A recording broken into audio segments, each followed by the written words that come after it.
The storm came without warning, as most terrible things do in Wyoming territory. One moment the sky stretched endlessly blue above the prairie grass, and the next, black clouds rolled in like cavalry charging across the horizon. The wind howled with the fury of 1,000 wolves, and rain fell in sheets so thick a person couldn't see their hand in front of their face. Eliza Barrett stumbled through the mud, her worn boots squelching with each desperate step. Her dress, once a respectable gray wool, now hung heavy with rain and filth. She clutched a small canvas bag to her chest, everything she owned in this world. Behind her, the lights of Clearwater flickered like dying stars through the storm. "Get on, woman. We don't want your kind here." The saloon keeper's words still rang in her ears, along with the jeers of the men who'd pushed her out into the tempest. They'd discovered her past, as people always did. One whispered word asterisk soiled dove asterisk, and doors slammed shut faster than a rattlesnake's strike. Thunder cracked overhead, and Eliza flinched. She'd survived worse than storms, hadn't she? But as the cold seeped through her bones and her teeth chattered like castanets, she wondered if this might finally be the end. 28 years of fighting, and for what to die in a ditch in Wyoming, unmourned and forgotten. She tried to remember warmth, her mother's kitchen in Ohio, before the fever took her, the boarding house in Chicago, before poverty drove her to desperate choices. Even the brothel in Kansas had been warm, if nothing else. But warmth was a luxury for women who hadn't fallen as far as she had. A flash of lightning illuminated the landscape, revealing a copse of cottonwood trees ahead. Eliza forced her legs to move faster. Shelter, even poor shelter, was better than none. She'd learned that lesson well enough. As she reached the trees, her foot caught on a root, and she went down hard, her bag flying from her grasp. Mud filled her mouth, and for a moment, she simply lay there, rain pounding her back. What was the point of getting up tomorrow would bring more of the same closed doors, harsh words, empty belly. "Lord," she whispered into the earth, "if you're listening, which I doubt you are to the likes of me, I could use a sign that I should keep going." "Ma'am." The voice cut through the storm like a knife through butter. Eliza's head snapped up. A man sat atop a bay horse, water streaming from the brim of his hat. Even in the darkness, she could make out broad shoulders and a lean, weathered face. "Ma'am, are you hurt?"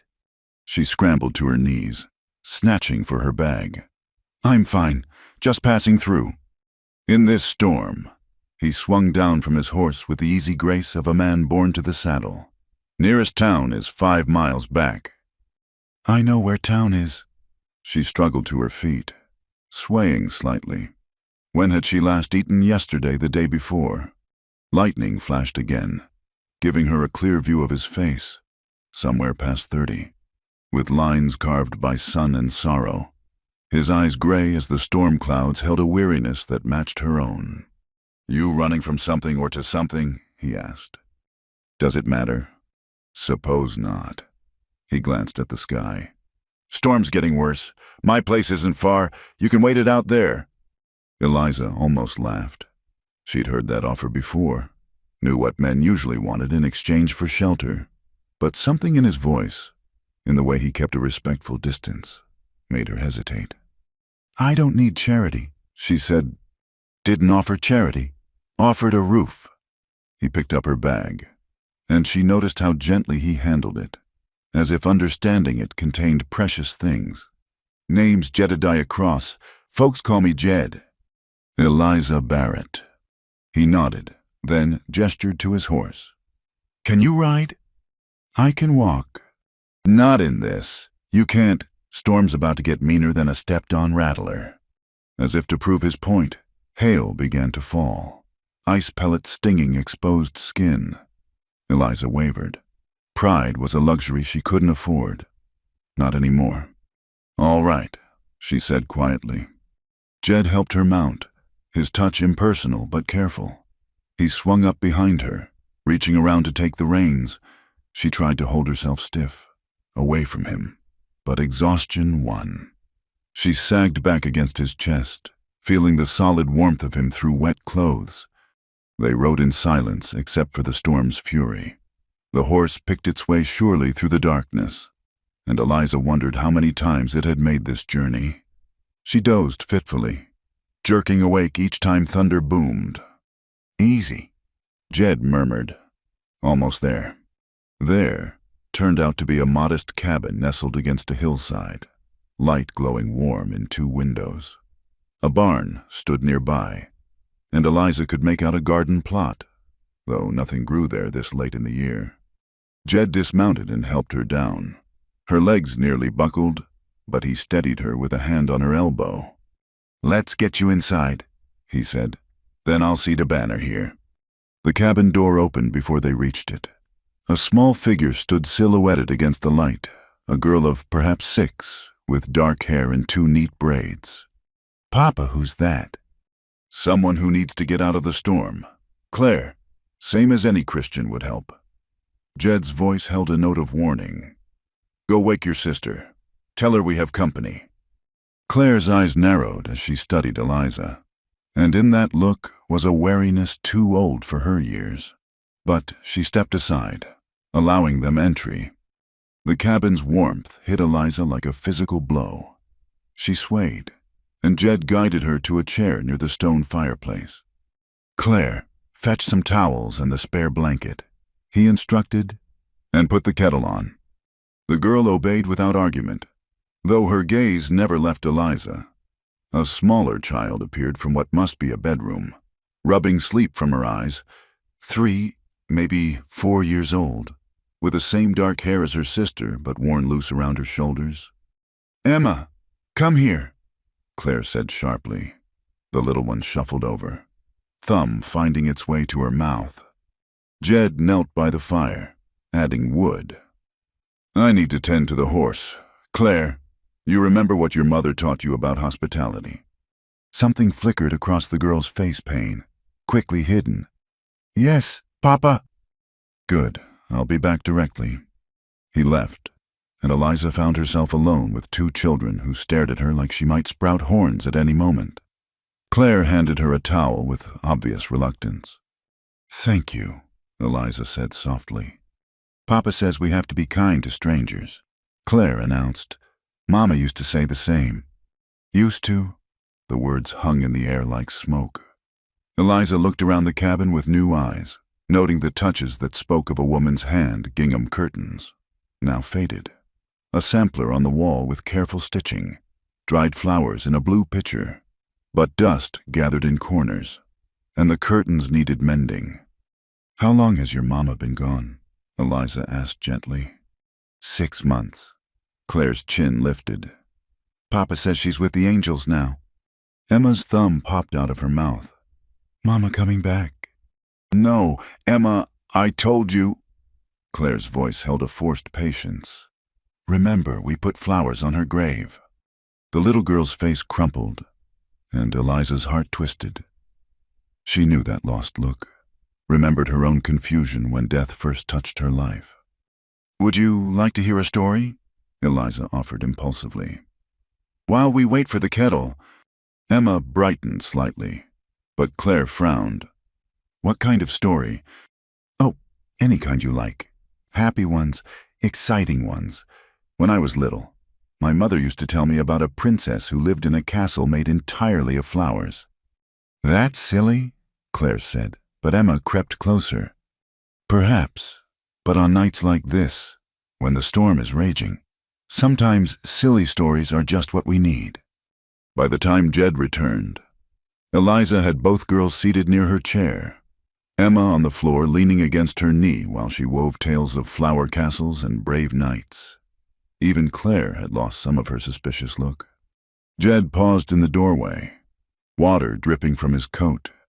Something unreadable crossed his face as he took in the scene. "Papa," Emma jumped up. "The princess found a magic bird." "Did she now?" He hung his coat on a peg and moved to the fire. "Claire, that kettle singing yet?" "Yes, Papa." Claire rose reluctantly, as if sorry to leave the story unfinished. Jed made coffee, strong and black, and handed Eliza a cup. Their fingers brushed, and she felt calluses that spoke of hard work. "Thank you," she murmured. "Storm won't break before morning." He said, "You can have the lean-to room. It's not much, but it's dry." "I don't want to impose." "You're not." He cut her off, but not unkindly. "Claire, time for bed. Emma, you too." "But the story," Emma protested. "Miss Eliza will be here in the morning," Jed said, then caught himself. "That is, she'll be here when you wake up. You can hear the rest then." Claire took her sister's hand. "Come on, Emma." She paused at their bedroom door. "Good night, Miss Eliza." "Good night, girls." When they were gone, silence settled between the two adults. Jed poked at the fire, and Eliza sipped her coffee, feeling warmth spread through her bones. "They're good girls," she said finally. "They are." He sat in the chair across from her. "It's been hard on them. Their mother." He stopped, shook his head. "Well, I'm sorry for your loss." He studied her with those storm-gray eyes. "Can I speak plain, Miss Barrett?" She tensed. Here it came, the questions, the judgments. "Go ahead." "I saw how they took to you. Haven't seen Emma smile like that since—" He rubbed his jaw. "I'm not a man of many words, so I'll just say it straight. I need a mother for my girls. And you—" He gestured toward the storm outside. "You need shelter, not just from this storm, but from whatever you're running from." Eliza's cup rattled as she set it down. "What are you saying?" "I'm saying I'd marry you, legal and proper. You'd have a home, respectability. The girls would have a mother. It wouldn't be—" He cleared his throat. "I'm not looking for a wife in the traditional sense. Their mother was the love of my life. But I can offer you protection, a name, a purpose." She stared at him, this stranger offering marriage like a business proposition. And yet, wasn't it more honest than pretending love where none existed? "You don't know me," she whispered. "Don't know what I've been." "I know you're educated, can tell by how you speak. Know you're gentle with children. Know you're in trouble of some kind." He leaned forward. "Whatever you were before, that's between you and the Lord. What matters is what you choose to be now." Eliza closed her eyes. A home, safety, purpose. Everything she dreamed of in those dark nights. But at what cost? "The people in town, let me worry about them. Your girls might suffer for it." "They're suffering now." His voice roughened.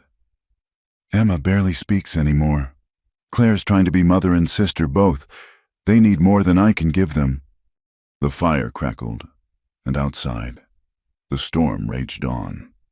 Eliza thought of tomorrow, of walking back into that hostile world with nothing but her muddy bag and fading hope.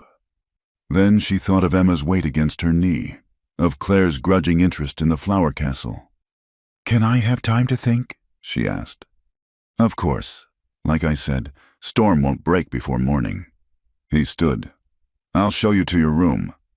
The lean-to was small but clean, with a narrow bed and a washstand.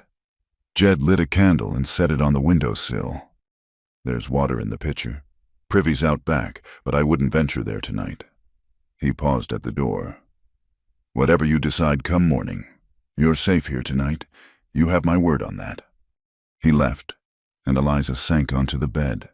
Through the thin wall, she could hear him moving about, banking the fire, checking locks, normal sounds of a man ending his day, yet they seemed almost foreign to her now. She unlaced her boots with shaking fingers, peeled off wet stockings. In her bag, she found her one other dress, wrinkled but dry. As she changed, she caught sight of herself in the small mirror above the washstand. Thin face, hollow eyes, dark hair escaping its pins. Who was this woman who'd stumbled out of the storm? Asterisk, you need shelter. Such simple words, yet they held the weight of the world. Not want-need. And wasn't that the truth of it? She needed shelter like flowers needed sun, like Emma needed stories, like Jed needed help with his girls. A soft knock interrupted her thoughts. "Miss Eliza," Claire's voice, hesitant.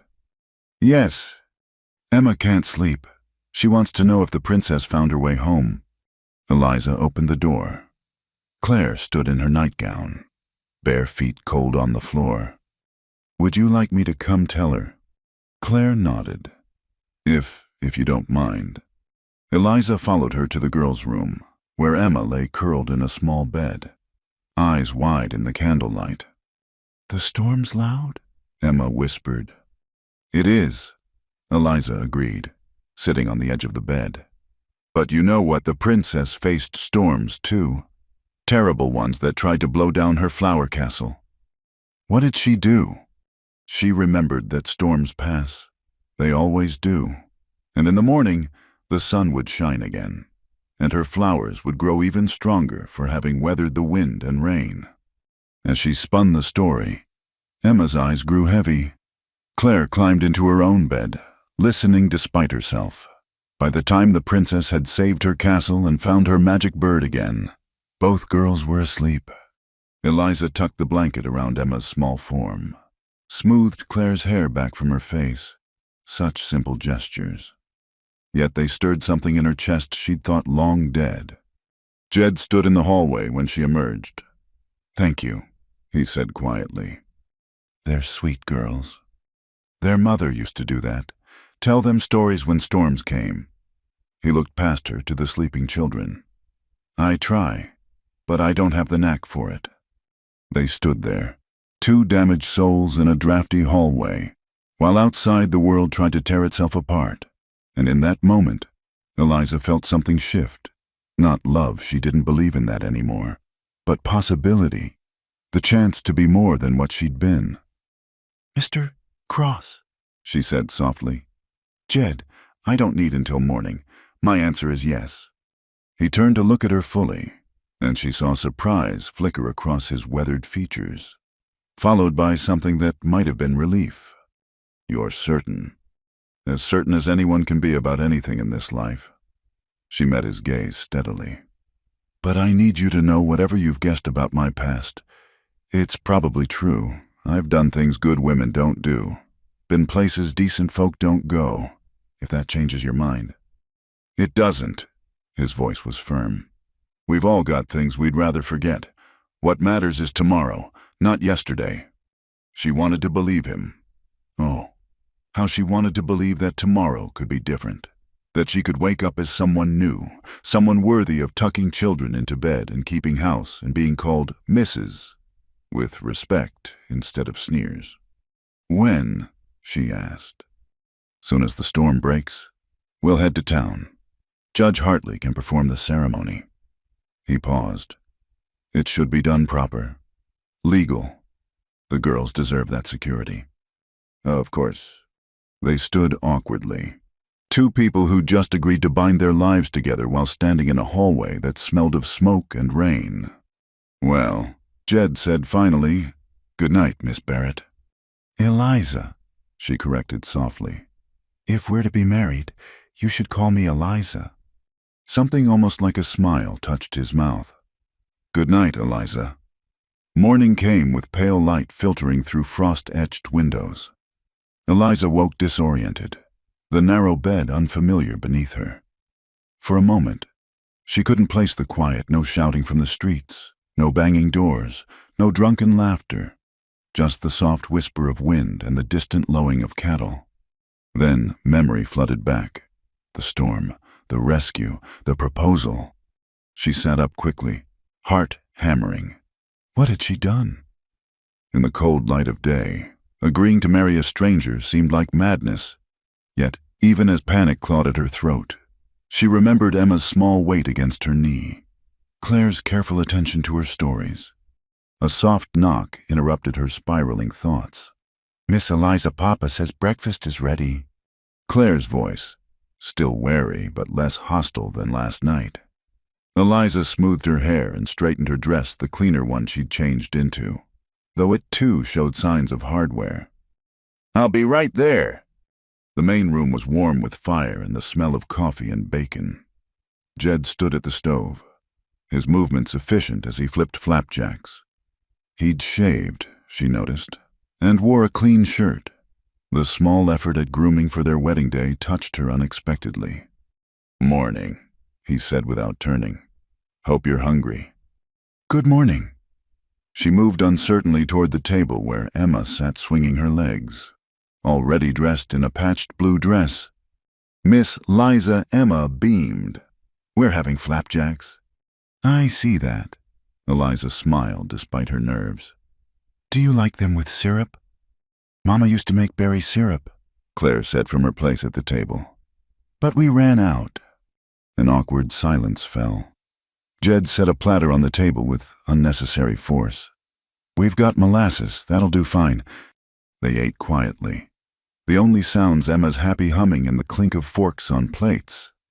Eliza noticed how Claire cut her sister's flapjacks into small pieces, how she wiped Emma's sticky fingers without being asked. Too much responsibility for such small shoulders. "After breakfast," Jed said finally, "we'll head to town. Judge Hartley holds court on Tuesdays." "Are we going to town?" Emma bounced excitedly. "Can we see the horses?" "We're going to see Judge Hartley," Claire corrected, but her eyes flicked between her father and Eliza with sharp intelligence. "Why?" Jed set down his coffee cup carefully. "Miss Eliza and I are getting married." The words fell like stones into still water. Emma's eyes went round as saucers. Claire's fork clattered to her plate.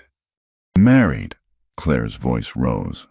But you just met her." "Claire?" Jed's voice held warning. "No," the girl pushed back from the table. "Mama's barely cold, and you're replacing her with some woman who showed up in the rain." "Claire Elizabeth Cross." Jed stood, and Eliza saw the steel beneath his quiet manner. "You will apologize to Miss Eliza right now." "I won't." Tears streamed down Claire's face. "She's not our mother. She'll never be our mother." She fled to the bedroom, slamming the door. Emma's lower lip trembled, and she looked between the adults with confusion. "Why is Claire crying?" Eliza reached out instinctively, then caught herself. These weren't her children. Not yet, maybe not ever, if Claire's reaction was any indication. "She's upset," Jed said heavily. "She'll come around?" But Eliza heard the doubt in his voice. She pushed back her chair. "May I?" He nodded, though he looked uncertain. Eliza went to the girl's door and knocked softly. "Go away." "Claire, I'd like to talk to you. Just you and me." "I said go away." Eliza leaned against the door frame. "You know, you're right. I'm not your mother. I could never be her." Silence from within. "I didn't know her, but I can see her everywhere in this house. In the careful stitches on those curtains, in the way Emma knows to say grace before meals, in how you take care of your sister without anyone asking." She paused. "Your mother must have been a wonderful woman to raise such good girls." The door cracked open. Claire's face was blotchy with tears. She was the best mother in the whole world." "I believe you." Eliza crouched to be at eye level with the girl. "And I would never, ever try to take her place. But Claire, your papa needs help. You've been so brave, taking care of Emma, but you're still a little girl yourself. You shouldn't have to carry so much." "I can manage," Claire said stubbornly. "I know you can, but should you have to—" Claire's lower lip quivered. "Papa's sad all the time. He tries to hide it, but I know. And Emma cries at night for Mama." "What about you? When do you cry?" The question broke something in the girl. She flew at Eliza, small fists beating against her chest. "I hate you. I hate that Mama's gone. I hate everything." Eliza wrapped her arms around the thrashing child, holding her gently but firmly until the fight went out of her. Then Claire was sobbing into her shoulder. Great gulping sobs that shook her whole body.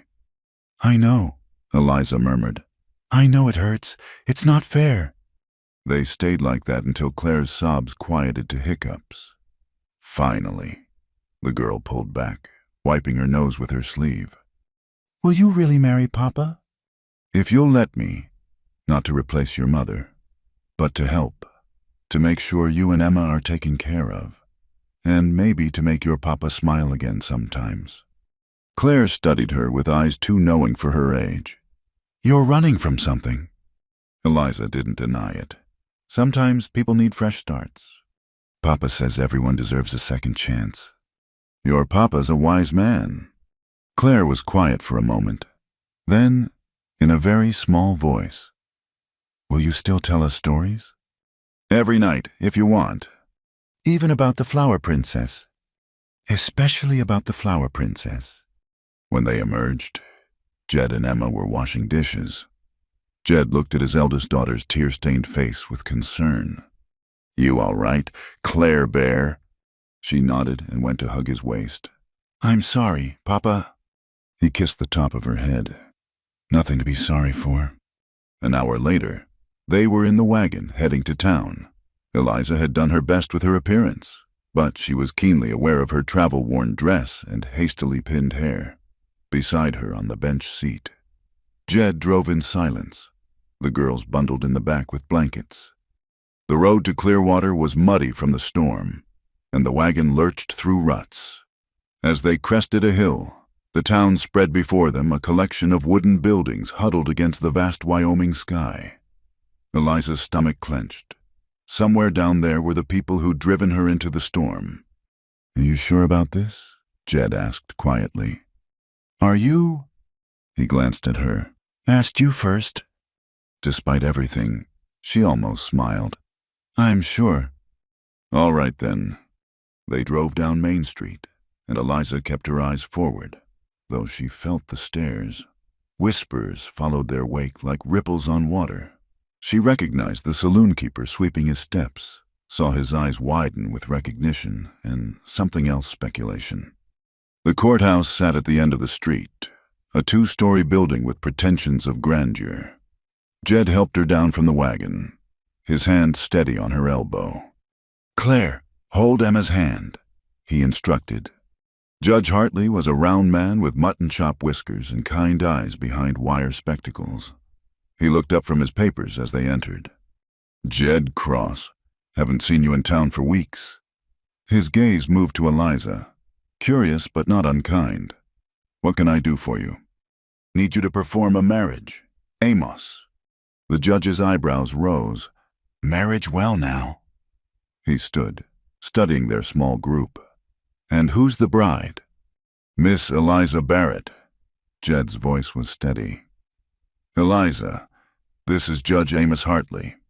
Miss Barrett. The judge nodded. New to Clearwater. Yes, sir. I see. He looked between them, and Eliza saw him taking in her worn dress, the girls' solemn faces, Jed's determined expression. This is rather sudden. Jed, you sure you've thought this through? I have. And you, Miss Barrett, you're entering this marriage of your own free will. I am. The judge sighed. Well then, I'll need witnesses. Martha, he called to the adjoining room. Martha, come in here, will you?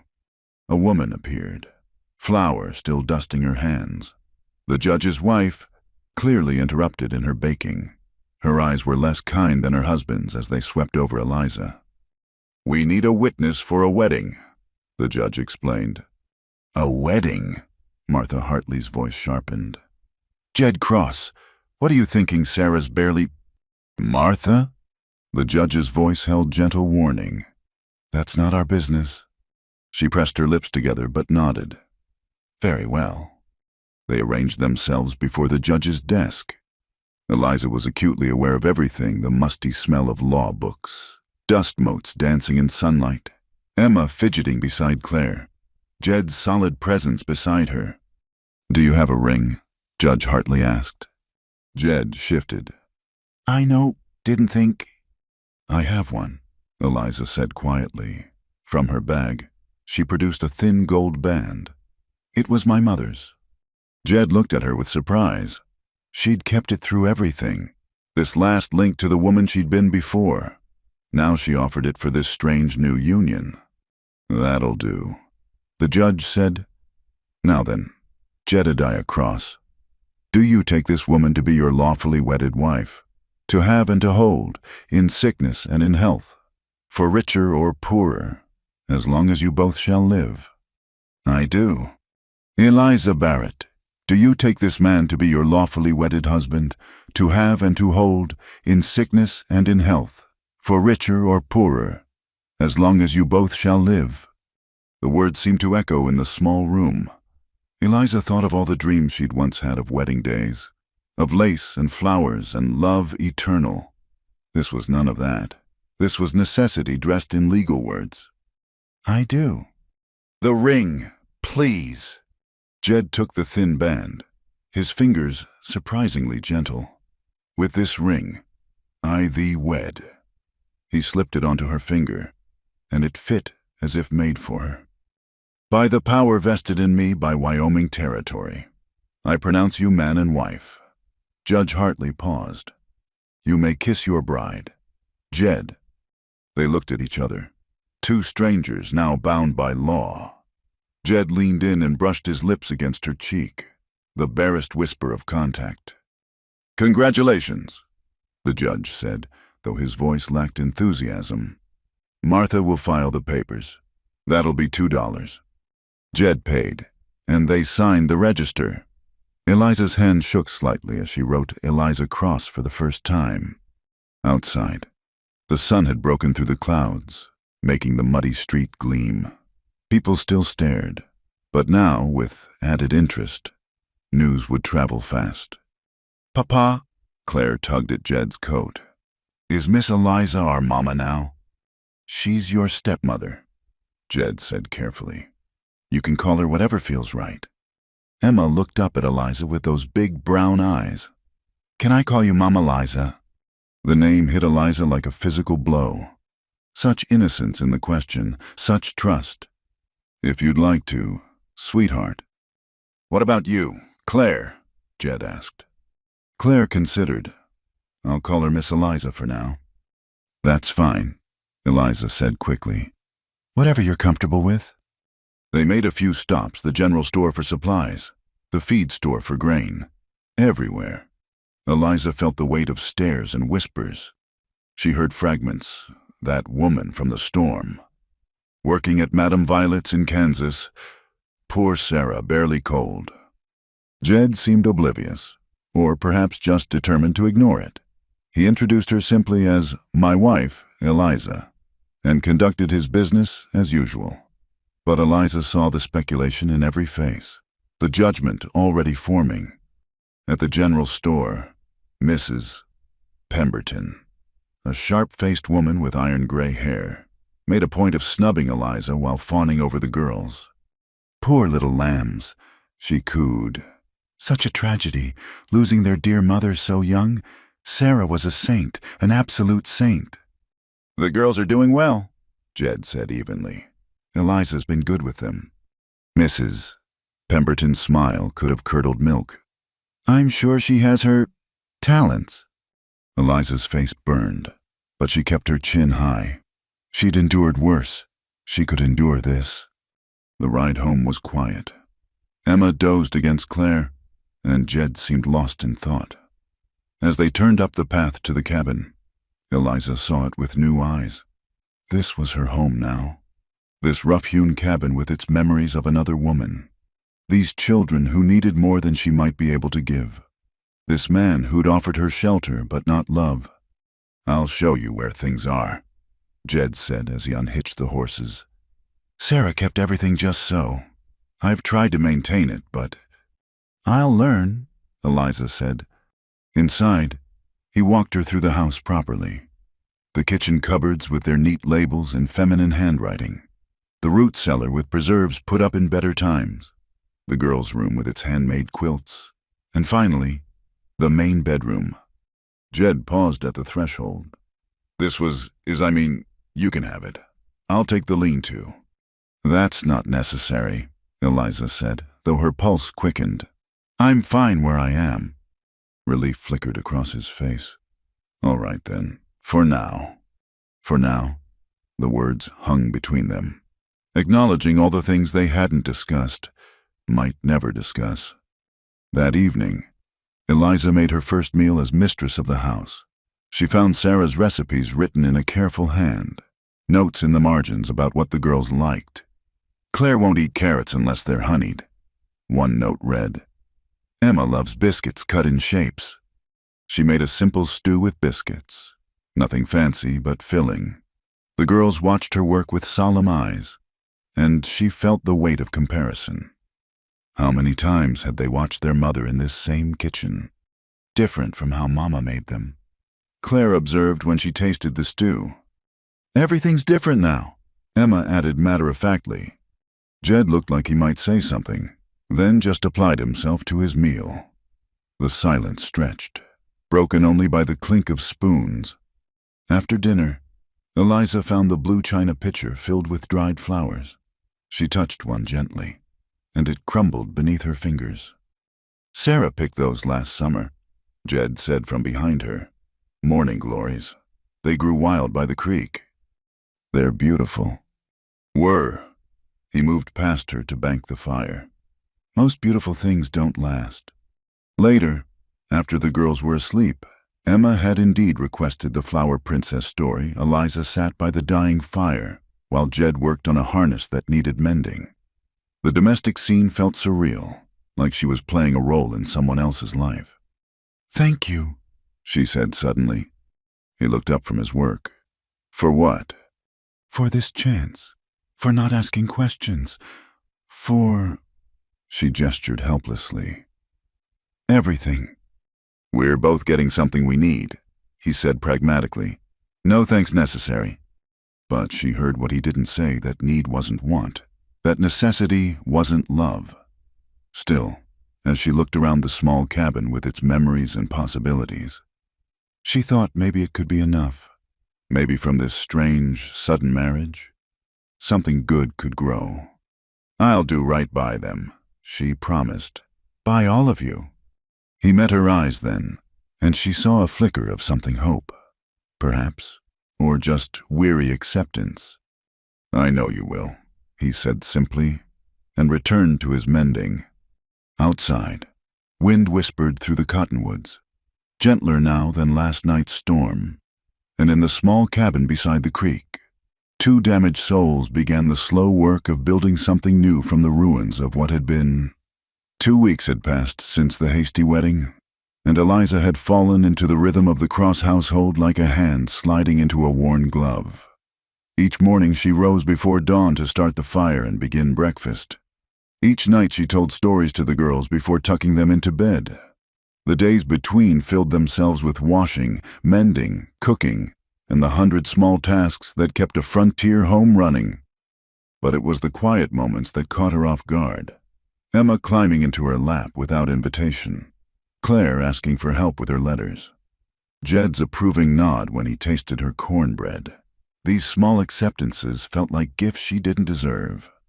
This particular evening, as November's chill crept through the cabin walls, Eliza sat darning socks by lamplight while the girls played with their corn-husked dolls near the fire. Jed had gone to check on a sick calf, leaving them in peaceful domesticity. Mama, Liza, Emma said suddenly. Will you sing? Eliza's needle paused. Sing?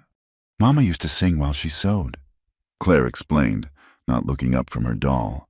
Church songs, mostly. Eliza hesitated. The songs she knew weren't the kind sung in churches. I'm not much of a singer. Please. Emma's brown eyes were impossible to refuse. Eliza searched her memory for something appropriate, something from before her fall. Finally, she began softly. Tell me the old story of unseen things above, of Jesus and his glory, of Jesus and his love. Her voice was rusty from disuse, but the melody came back like a forgotten friend. Emma scooted closer, and even Claire looked up with interest. Encouraged, Eliza continued through the verses she remembered. When the song ended, Emma was leaning against her knee. That was pretty. Do you know more? A few, Eliza admitted. My mother sang in the church choir back in Ohio. Where's Ohio? Claire asked. Far east of here, where I grew up. Why did you leave?" The innocent question hung in the air. Eliza chose her words carefully. "Sometimes people need to find new places to belong." "Like how we belong here?" Emma asked. "Yes, sweetheart, like that." Claire studied her with those two wise eyes. "But you didn't belong anywhere before." "No," Eliza said quietly. "I didn't." "Well, you belong here now," Emma declared with the simple certainty of childhood. "Right. Claire." Claire was quiet for a moment, then nodded slowly. "I suppose so." The door opened, bringing a gust of cold air and Jed. His face was grim. "Calf didn't make it," he said, hanging up his coat. "Too weak from the start." "I'm sorry," Eliza said. He shrugged, but she saw the disappointment in the set of his shoulders. Every animal lost meant less security for winter. "Papa, Mama Lisa was singing," Emma announced. "Church songs." Jed's eyebrows rose slightly. "Was she now?" "My mother's songs," Eliza explained, feeling oddly defensive. "Sarah used to sing," he said, moving to warm himself by the fire. "Haven't heard music in the house for months." An awkward silence fell. Eliza returned to her darning, aware of Jed watching her. These moments happened sometimes when the ghost of Sarah seemed to stand between them, making the air thick with unspoken comparisons. "Time for bed, girls," Jed said finally. After the usual protests and negotiations, Eliza tucked the girls in with their nightly story. Tonight Emma wanted to hear about the flower princess finding a friend. So Eliza wove a tale of a lonely butterfly who became the princess's companion. When she returned to the main room, Jed was adding wood to the fire. "Thank you," he said without turning around, "for singing to them, for the stories, for..." He gestured vaguely. "They're happier." "They're good girls." "That's Sarah's doing." He straightened, brushing bark from his hands. "She had a way with them. Gentle but firm. He paused. "I'm not good at the gentle part." "You're better than you think," Eliza said. "They adore you. They need more than adoration."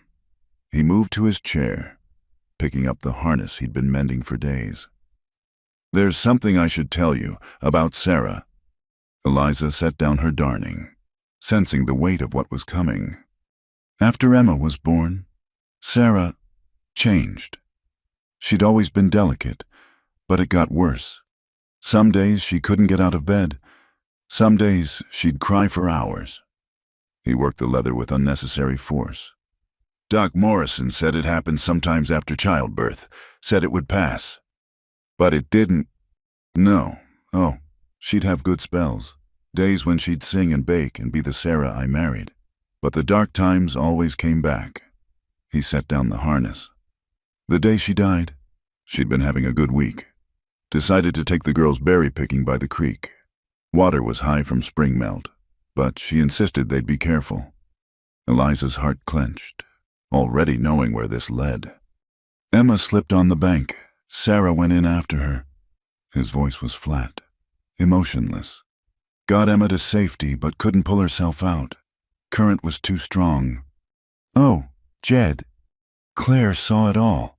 Had to run for help, leaving Emma crying on the bank, and Sarah... He rubbed his face.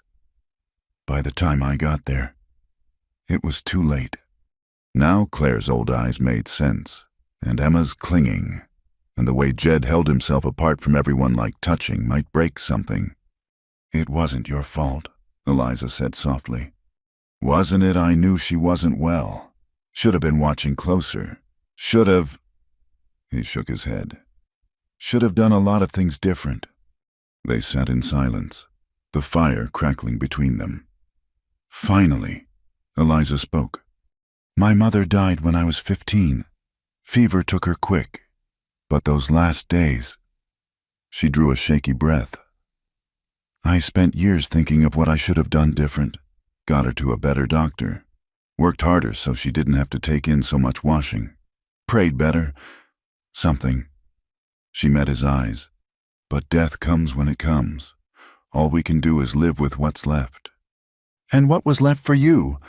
She looked away. Nothing good. That's a story for another time. He didn't push, and she was grateful. They returned to their separate tasks, but the silence felt different now, less weighted, as if sharing Sarah's story had lifted something from the room. The next morning brought the first snow of the season, fat flakes drifting past the windows like feathers.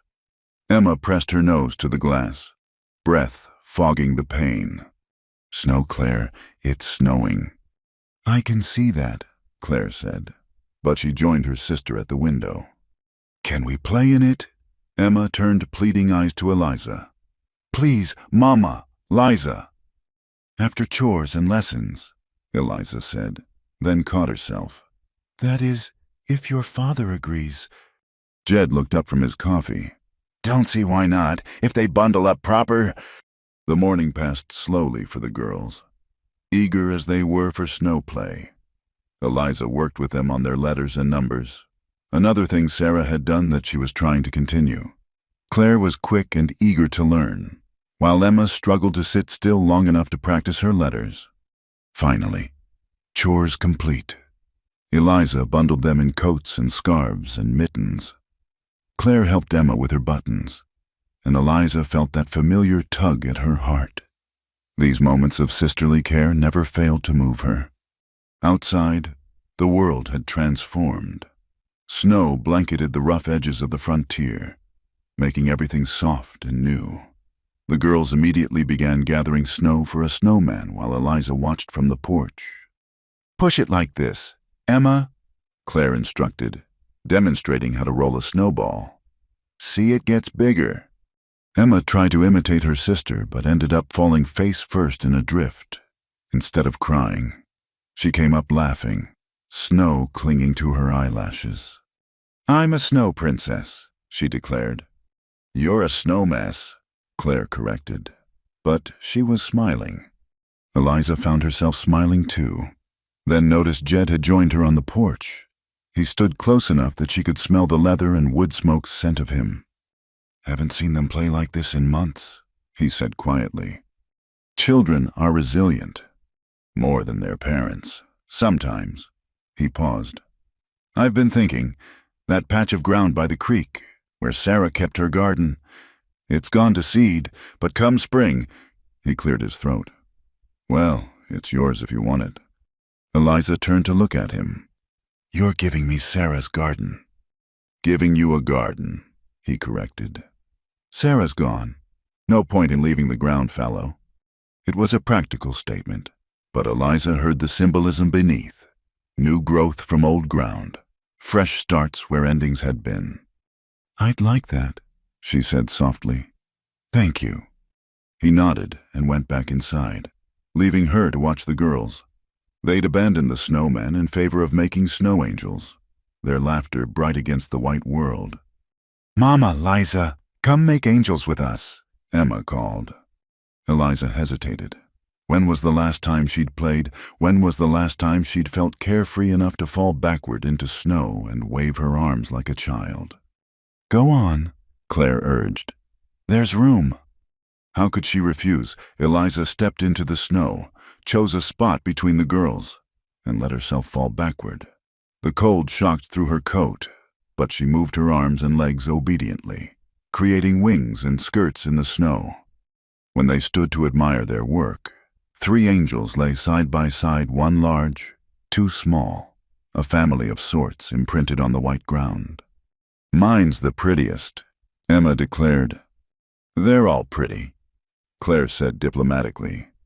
Like a family of angels watching over our house. Eliza felt her throat tighten. This child who'd lost so much could still find beauty, still make connections, still include a stranger in her concept of family. That evening, as they sat down to supper, there was an ease that hadn't been there before. The girls chattered about their snow adventures, and even Jed contributed to the conversation, telling them about winters when he was a boy in Missouri. Did you make snow angels? Emma asked. Snow forts, he corrected. My brothers and I would build forts and have the fiercest battles you ever saw." "You have brothers?" Claire looked interested. "Where are they?" A shadow crossed Jed's face. "Samuel died in the war. Thomas went to California for gold and never came back." Another loss. Eliza was beginning to understand that everyone on the frontier carried their griefs like packs on their backs, necessary weight that shaped how they moved through the world. After supper, as had become routine, Eliza settled in to tell the evening story. But tonight, Emma had a different request. "Tell us a real story," she said, "about when you were little." Eliza hesitated.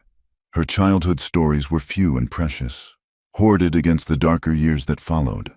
But looking at their expectant faces, she found herself reaching for a memory. "When I was about Claire's age," she began, "my mother and I lived in a tiny house near a mill pond. Every spring, the ducks would come." She told them about feeding breadcrumbs to the ducklings, about the mother duck who'd built her nest under their porch, about the day she'd tried to teach a duckling to swim in her mother's wash tub. The girls giggled at the image of a soaked younger Eliza being scolded for bringing pond water into the house. "What happened to the ducks?" Emma asked. "They flew south that fall, like always. But they came back the next spring, and the next, even after—" She paused. "Even after things changed. After your mama went to heaven." Emma's voice was matter-of-fact. "Yes, after that. Maybe she sent them back to check on you," Claire suggested. "Like angels with feathers." Eliza blinked hard against unexpected tears. "Maybe she did." When the girls were asleep, Eliza found herself reluctant to retire to her lean-to. The main room was warm, and for the first time, it felt like home rather than a house she was borrowing. Jed seemed in no hurry to dismiss her either, working on his endless mending while she knitted. "You're good with them," he said suddenly. "Natural. They make it easy." "No," he disagreed. "They don't. They're hurting and scared and trying to make sense of a world that took their mother. That you can reach past that, make them laugh, give them hope." He set down his work. "That's a gift." "We all have our gifts," Eliza said quietly. "You've given them strength, shown them how to endure. That matters too." He looked at her then, really looked at her, and she felt exposed under his gray gaze. Not judged, but seen. It was terrifying and comforting all at once. "Eliza," he said, and her name on his lips was somehow different than before. "I'm glad you're here." 4 simple words, but they settled into her chest like a warm coal. She'd been needed before, wanted in ways that shamed her to remember. But gladness, that was new. "So am I," she admitted, and found she meant it. Later, in her narrow bed, Eliza listened to the familiar sounds of the house settling for the night. Wind whispered around the eaves. Snow continued to fall softly past her window. And somewhere in the walls, a mouse scurried about its business. From the main bedroom, she heard Jed's footsteps, the creak of his bed. She thought about Sarah's garden waiting under the snow, about angels pressed in white, about ducklings in washtubs and little girls who'd lost too much but could still find joy. She thought about belonging, that foreign concept that was beginning to feel possible. For the first time in years, Eliza fell asleep without fear chasing her into dreams. She slept deep and peaceful, while outside the snow continued to fall, blanketing the world in fresh possibilities. The peace Eliza had found in the Cross household shattered like ice on a warming pond the day Charles Whitlow rode into Clearwater. She saw him through the general store window, that familiar swagger, the expensive coat, the way he surveyed the street like he owned it. Her blood turned to ice water in her veins. "Mama, Liza, are you all right?" Emma tugged at her skirt. "You look scared." Eliza forced her frozen features into a smile. "I'm fine, sweetheart. Just remembered something I forgot to do." She turned to Claire, who was examining hair ribbons. "We need to go, now." "But we haven't gotten the flour yet," Claire protested. "We'll come back another day." Eliza herded the girls toward the door, her heart hammering against her ribs. But as they stepped onto the boardwalk, Charles turned from his conversation with the saloon keeper. His eyes found hers across the muddy street, and his lips curved into a smile that had haunted her nightmares. Well, Eliza Barrett, or should I say, Eliza Cross now. His voice carried clearly, drawing curious looks from passers-by. I heard rumors you'd landed on your feet out here. Mr. Whitlow! She kept her voice steady, though her hands trembled. Girls, get in the wagon. Now, is that any way to greet an old friend? Charles crossed the street with deliberate slowness, his boots clicking on the wooden walkway. Especially after you left Kansas so suddenly. I owed you nothing, Eliza said quietly. Didn't you? His eyes glittered dangerously. Room and board for 2 years' protection opportunities. I'd say you owed me quite a bit. Claire had helped Emma into the wagon, but remained on the boardwalk, watching with sharp eyes. Mama Eliza, who is this man? Nobody important. Eliza said, Get in the wagon. Claire. Mama Eliza. Charles laughed, the sound like breaking glass. My, playing house with some frontier farmer. Does he know what kind of woman he's brought into his home? What kind of mother his children have? That's enough. The deep voice came from behind Eliza. Jed stepped out of the blacksmith's, his face set in hard lines. You'll speak respectfully to my wife, or you won't speak at all. Charles's eyes shifted to Jed, taking in his work-worn clothes and calloused hands. Your wife? How touching. Tell me, Mr.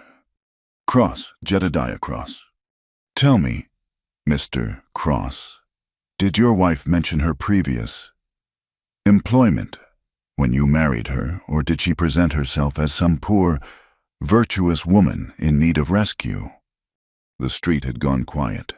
People pretended to go about their business, but Eliza felt every ear straining to hear. Mrs. Pemberton stood frozen outside the millinery, her mouth slightly open. The saloon keeper leaned against his doorframe, enjoying the show. I know everything I need to know about my wife, Jed said evenly. Now, I believe she asked you to leave. Everything. Charles's smile widened. I doubt that very much. For instance, did she tell you about the senator from Topeka or the banker who... Stop! Eliza's voice came out strangled.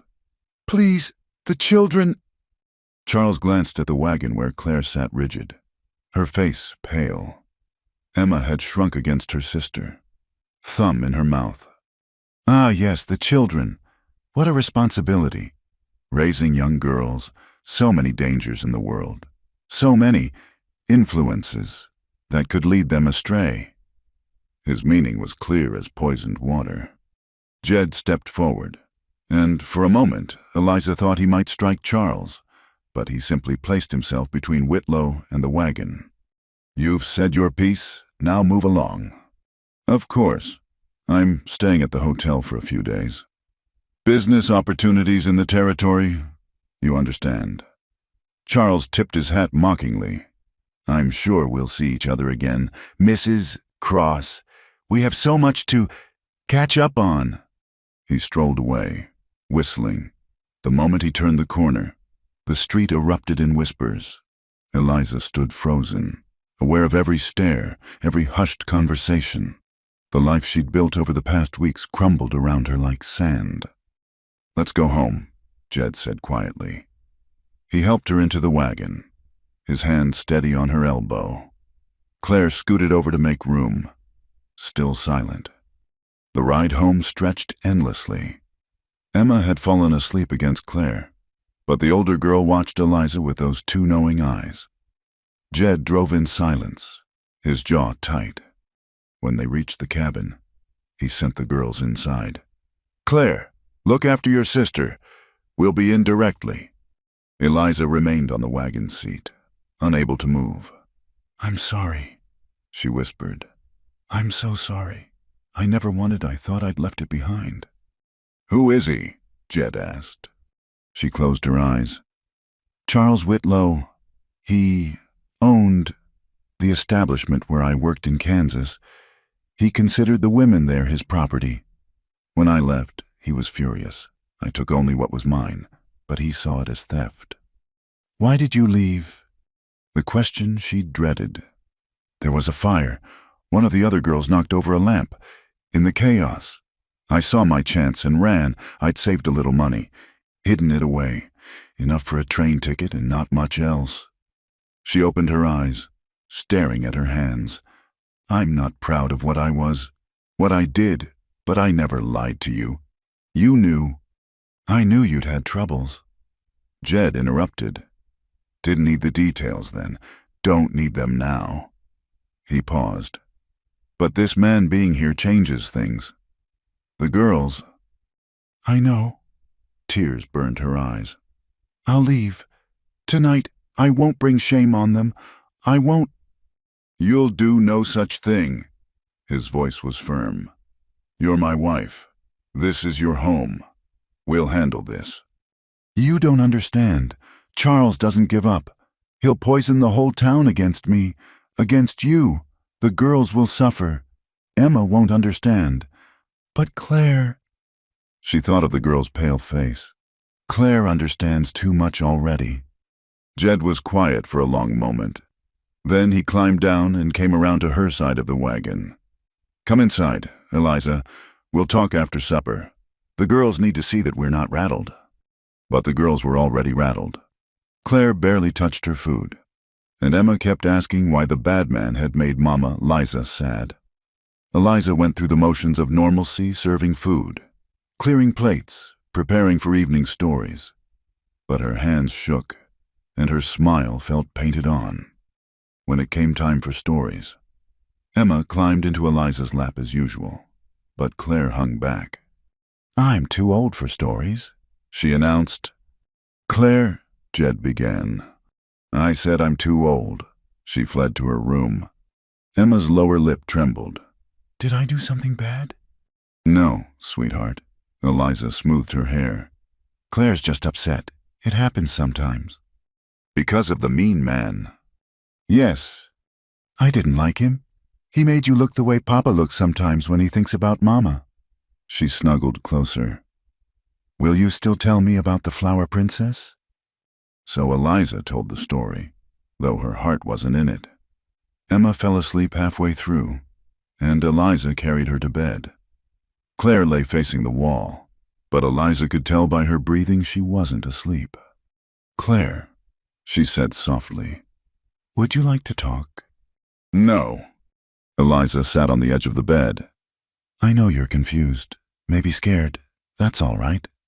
Claire rolled over, her face streaked with tears. That man said things about you. Yes. Bad things. Yes. Were they true? Eliza's throat tightened. How did you explain such things to a child? How did you preserve innocence while honoring truth? Before I came here, I lived a different life, she said carefully. I made choices I'm not proud of, but everything I've done since I've been here, everything I've been with you and Emma and your father that's real, that's who I am now. Papa says everyone deserves second chances. Your papa is a good man. Claire was quiet for a moment. Then, in a very small voice, Are you going to leave us? No, Eliza said fiercely. Not unless you want me to. Emma would cry. What about you? Claire's chin trembled. I don't want another mother to leave. Eliza pulled the girl into her arms, and Claire clung to her, sobbing quietly. They stayed like that until the storm passed, and Claire's breathing evened into sleep. In the main room, Jed sat staring into the fire. Eliza joined him, choosing the chair across from his. She's afraid I'll leave, she said. Will you? I should, for all your sakes. That's not what I asked. She met his eyes. I don't want to leave, but wanting and should are different things. Jed leaned forward, his elbows on his knees. Tell me about Kansas, all of it. So she did. The words came haltingly at first. Then, in a rush, she told him about her mother's death, about trying to find respectable work and failing, about the gradual slide into desperation, about the first time she'd entered Madame Violet's establishment. Sure, it would be temporary, about how temporary became permanent, how she'd learned to separate her mind from her body, to smile when she wanted to scream. "Charles took a special interest in me," she said, staring at the fire. "Said I had quality that attracted a better sort of customer. He kept me exclusive. Thought that meant he owned me." She wrapped her arms around herself. "When the fire happened, I ran, changed my name, kept moving west. Thought I'd outrun it all." But he followed. He must have heard gossip. Someone recognized me. Word traveled. Charles has connections everywhere. She laughed bitterly. "I was a fool to think I could have this, a home, a family, respect. Women like me don't get second chances." "Don't say that." "It's true. You saw how people looked at me today. By tomorrow, everyone will know. They'll shut their doors to us. The girls will be shunned at school. You'll lose business." She stood abruptly. "I won't do that to you. To them, I'll leave tonight." Jed caught her wrist. "Sit down." "Jed." "I said sit." She sank back into the chair, tears flowing freely now. Jed released her wrist but leaned forward, his gaze intense. "Now you listen to me. Eliza Cross. Yes, Cross. That's your name now, and it'll stay your name. I don't care what that man says or what the town thinks. You're my wife. You're the woman who's brought laughter back to this house, who's shown my girls that life goes on after loss. That's who you are." "But..." "No buts. Tomorrow. We'll go to town together. All of us. We'll hold our heads high and go about our business.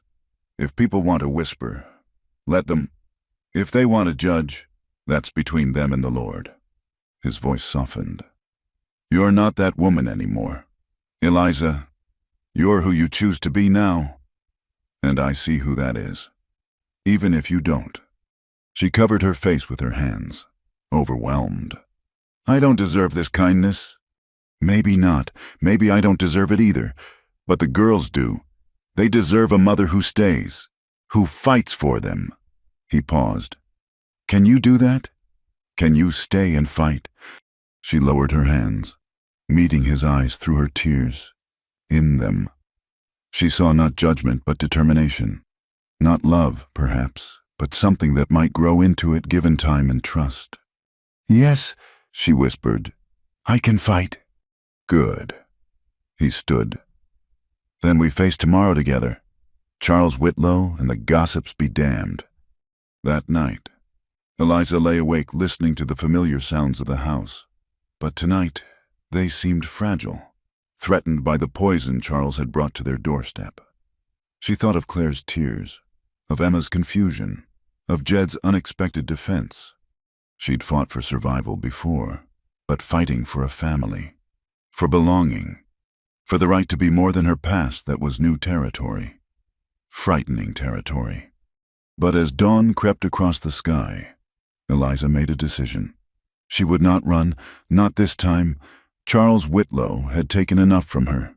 He would not take this strange, imperfect, precious family she'd found in a Wyoming storm. She rose and dressed carefully, pinning her hair with extra care. If she was going to face the town's judgment, she'd do it with dignity. As she prepared breakfast, she heard the girls stirring, heard Jed moving about. "Morning," he said, entering the kitchen. He'd put on his good shirt. She noticed. Battle clothes. "Morning." Emma bounced in, seemingly recovered from yesterday's upset. Claire followed more slowly, watching Eliza with careful eyes. "Are we going to town today?" Claire asked. "Yes," Jed said firmly. "All of us, together." Claire nodded slowly, understanding more than her years should allow. "Together," she repeated, and reached for Eliza's hand. The smell hit them first, acrid smoke carried on the wind, sharp enough to sting the eyes. Eliza jolted awake in her lean-to, immediately alert. Through her small window, she saw an orange glow flickering against the night sky. "Fire!" Jed's voice boomed through the house. "The barn's on fire!" Eliza threw on her shawl and raced outside. The barn was fully engulfed, flames licking hungrily at the wooden structure. The horse's shadow was in there, along with Banner and the milk cow. Jed was already running toward the inferno, and without thinking, Eliza followed. The heat hit her like a physical wall, but she could hear the animals' terrified cries above the roar of flames. "Stay back," Jed shouted. But Eliza saw what he couldn't, a section of the roof beginning to buckle directly above where he was heading. "The roof!" she screamed, but her words were swallowed by the fire's fury. Jed had gotten Banner's stall open, and the horse bolted free, eyes rolling white with terror. He turned toward Shadow's stall just as the beam began to fall. Eliza didn't remember moving. One moment she stood frozen. The next, she was shoving Jed aside with all her strength. The burning timber crashed down where he'd been standing, sending up a shower of sparks. "Shadow!" Claire's anguished cry cut through the chaos. The girls stood on the porch, Emma clinging to her sister, both in their nightgowns. Shadow, Sarah's horse, the last living link to their mother. Eliza looked at the wall of flame between her and the horse's stall, heard the animals' frightened whinnies, saw Claire's stricken face. She grabbed a horse blanket from the fence, dunked it in the water trough, and wrapped it around herself. "Which stall?" "Third on the right," Jed said, understanding immediately. Eliza, no, but she was already moving. The wet blanket offered scant protection from the heat, and smoke filled her lungs with every breath. She kept low, following the wall by feel more than sight. "The third stall there." Shadow reared and plunged, mad with fear. "Easy, girl," Eliza croaked, though she could barely hear herself. "Easy now." The latch was hot enough to burn, even through the blanket. She fumbled with it, her fingers clumsy, while Shadow's hooves struck dangerously close. Finally, blessedly, it gave. The mare burst past her, nearly knocking her down in her desperation to escape. Eliza turned to follow, but the world tilted sideways. Smoke, heat, exhaustion. Her knees buckled. The last thing she remembered was strong arms lifting her. Jed's voice in her ear, "I've got you, hold on." She woke to gentle hands smoothing salve on her arms. Her throat felt like she'd swallowed gravel, and every breath hurt. "Mama Liza," Emma's tear-stained face appeared above her. "You're awake. Don't try to talk." Jed said. She realized she was in the main bedroom, Sarah's room lying in the big bed. "Doc Morrison says your throat and lungs need time to heal. You breathed in a lot of smoke." Claire stood by the window, holding a cup of water. "You saved Shadow," she said quietly. "She's scared but not hurt." Eliza tried to speak, winced at the pain, and settled for squeezing Emma's small hand. "The barn's gone," Jed continued, his voice carefully neutral. "But all the animals survived, thanks to you." His hand covered hers briefly. That was the bravest, most foolish thing I've ever seen. She wanted to ask how the fire started, if everyone was truly all right. A dozen other questions, but Jed seemed to understand. "Rest now. We'll talk when you're better." The next days passed in a haze of honeyed tea for her throat, salve for her burns, and the quiet ministrations of her family. Yes, family somewhere between the fire and waking. That's what they'd become. Claire barely left her side, reading aloud from her primer when Eliza was awake, keeping silent vigil when she slept. Emma brought her treasures a pretty rock, a blue jay feather, Shadow's brass nameplate saved from the ruins of the barn. "So you remember you saved her," Emma explained solemnly. On the third day, Eliza's voice returned as a hoarse whisper. "How?" was her first word.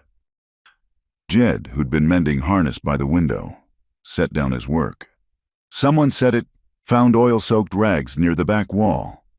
Eliza closed her eyes. Charles, it had to be.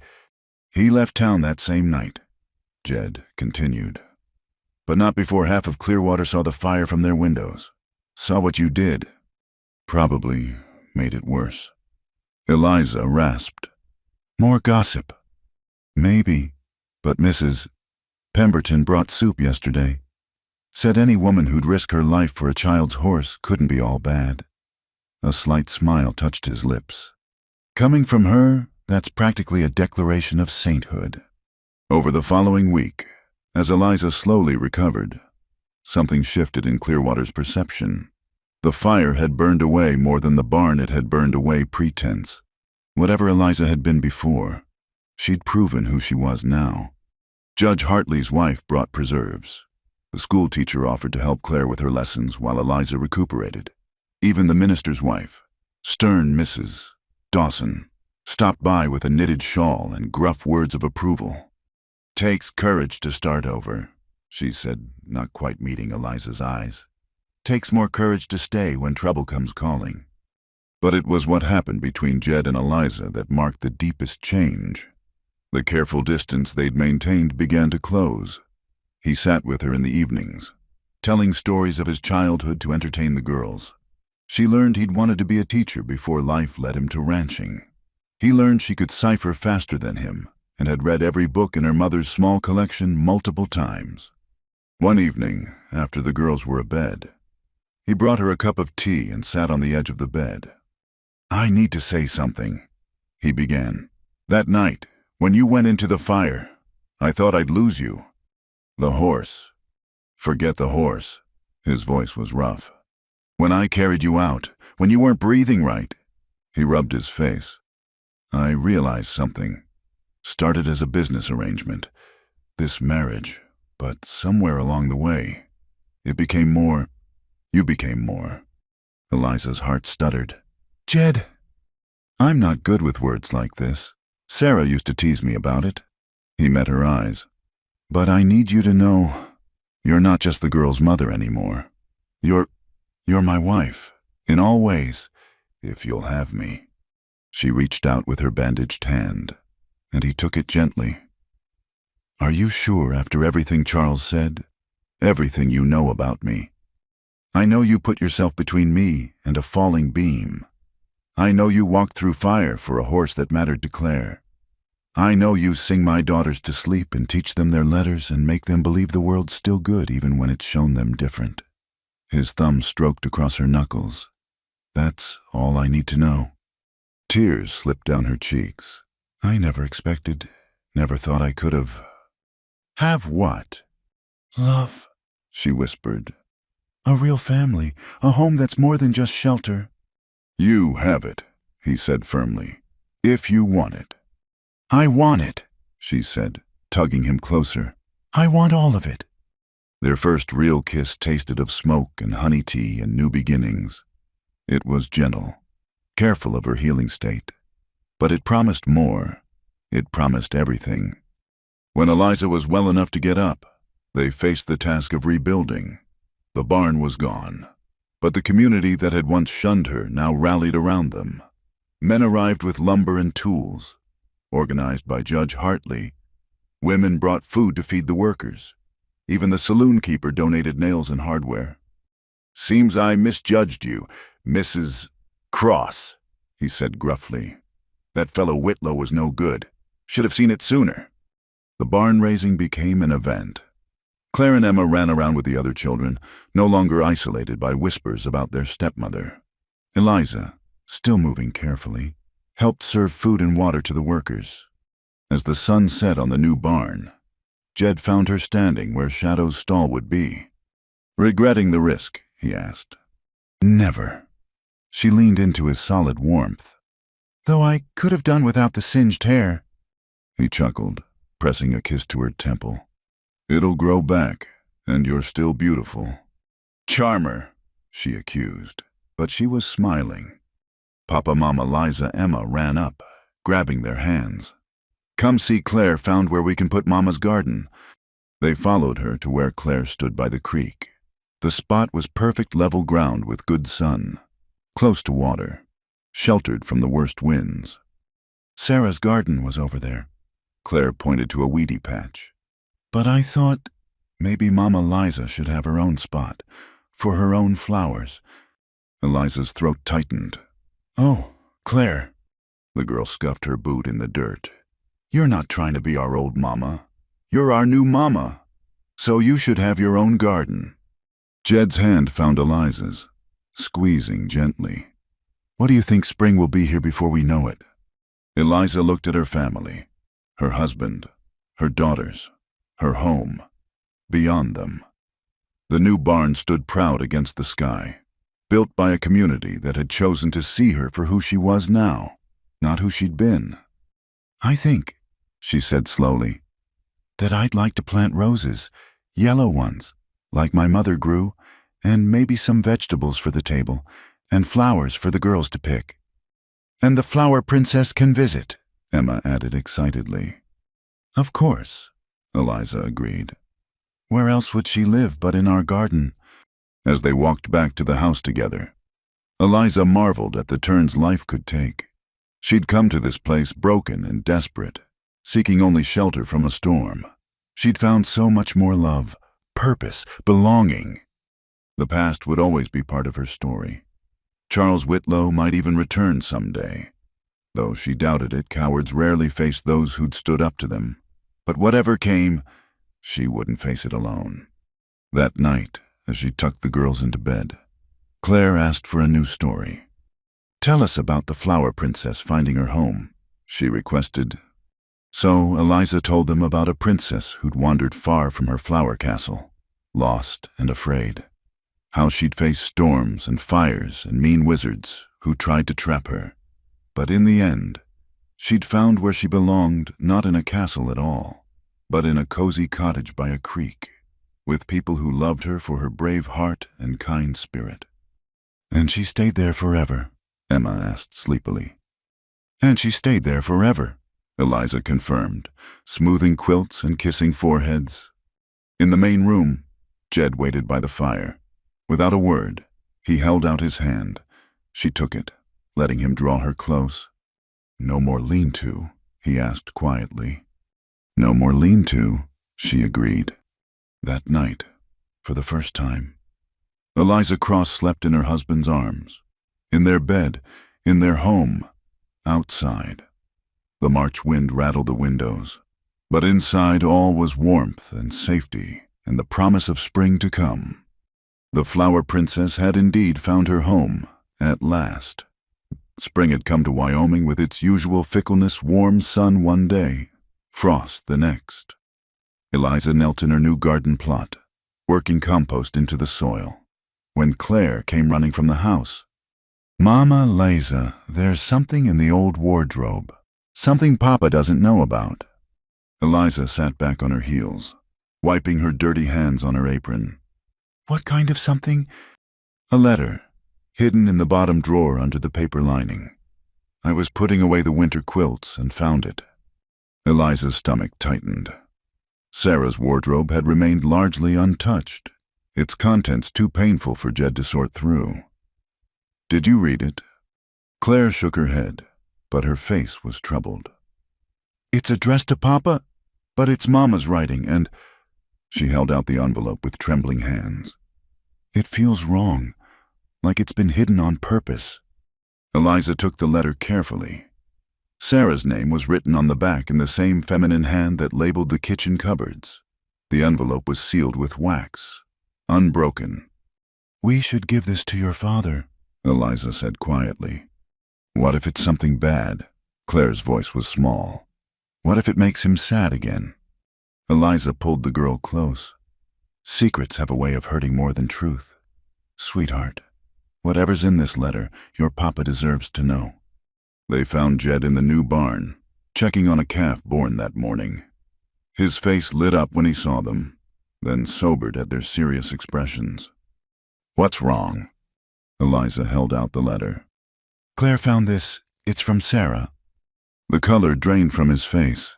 He took the envelope with hands that suddenly shook, staring at his late wife's handwriting. Where? Hidden in the wardrobe. Claire said, Under the drawer paper. I'm sorry. Papa, I wasn't snooping. I was just... It's all right, Claire Bear. But his voice was distant, his eyes fixed on the letter. Should we leave you alone? Eliza asked gently. He was quiet for a long moment, then shook his head. No, we're a family. No more secrets. He broke the seal with his pocket knife and unfolded the pages within. My dearest Jedediah, the letter began.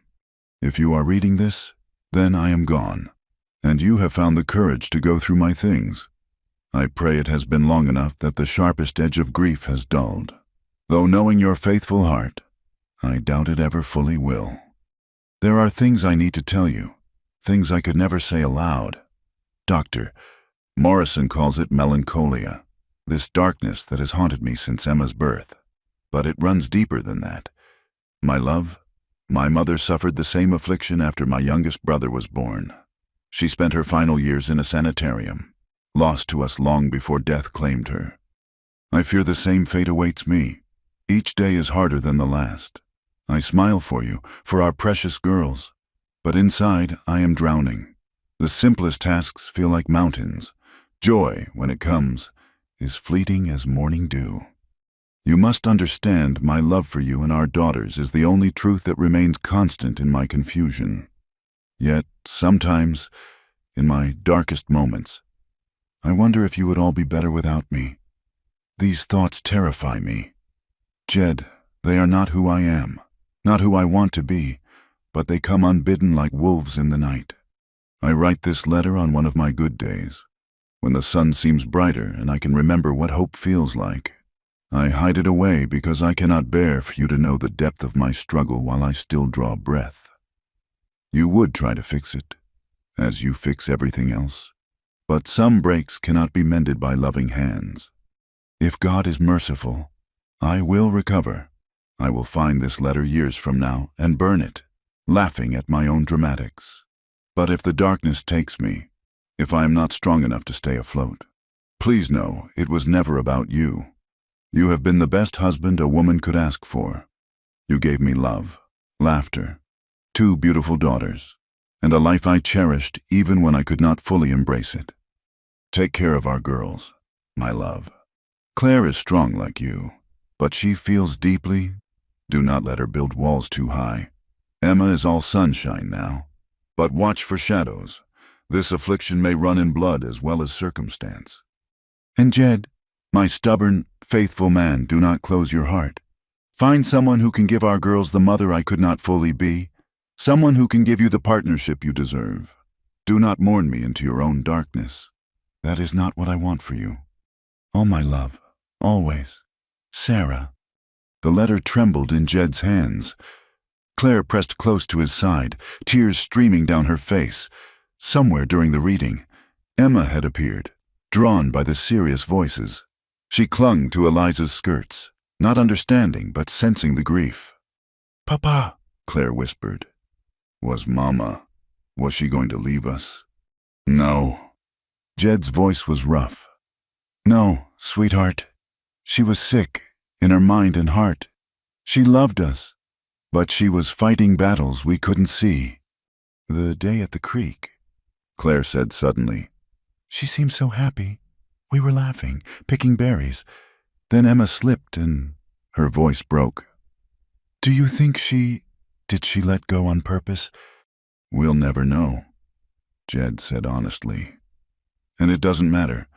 What matters is that she saved Emma. Whatever darkness she carried, her love was stronger in that moment. He folded the letter carefully, then looked at Eliza. She knew, somehow, she knew I'd find someone. That the girls would have, his voice cracked, that you would come. Eliza moved to him, bringing Emma along. They stood together in the barn, husband, wife, and daughters, united in grief for a woman whose shadow had shaped them all. Should we keep it? Claire asked. The letter? What do you think? Jed asked. Claire was quiet, then nodded. It's part of Mama, even the sad parts. We shouldn't hide from it. Wise girl, Eliza murmured. That evening, They gathered in Sarah's garden, the old one, overgrown with weeds, but still showing signs of its former glory. Jed had brought a spade. "I think," he said slowly, "we should bury it here. Not to hide it, but to let it rest. Sarah's pain can nourish new growth, but it doesn't need to live in our house anymore." They dug a small hole near the rose bush that had somehow survived the neglect. Jed placed the letter inside, and each of them added something. Claire picked early wildflowers. Emma contributed a smooth stone from her collection. Eliza added seeds from the packet she'd bought for her own garden morning glories, like the ones in the blue pitcher. "Should we say something?" Claire asked. "Whatever feels right," Jed said. Claire went first, her young voice steady. "Thank you for being my mama. I'm sorry you were sad. I hope you're happy now." Emma, not fully understanding but wanting to participate, added, "Love you. First Mama. Mama Liza takes good care of us now." Eliza felt tears prick her eyes at the innocent words. When it was her turn, she knelt by the small grave of secrets. "I never knew you, Sarah, but I see you in your daughter's kindness, in your husband's faithfulness, in this home you made. I promise to tend what you planted, in the garden and in their hearts." Jed was last. He stood silent for a long moment, then spoke quietly. "You were right, as usual. I found her, Sarah, someone to mother our girls, to stand beside me. Your darkness is at rest now. We'll carry your light forward." They covered the letter with earth, patting it smooth. Come morning, Eliza would plant the morning glories there, where they could climb the old garden fence and bloom in remembrance and hope.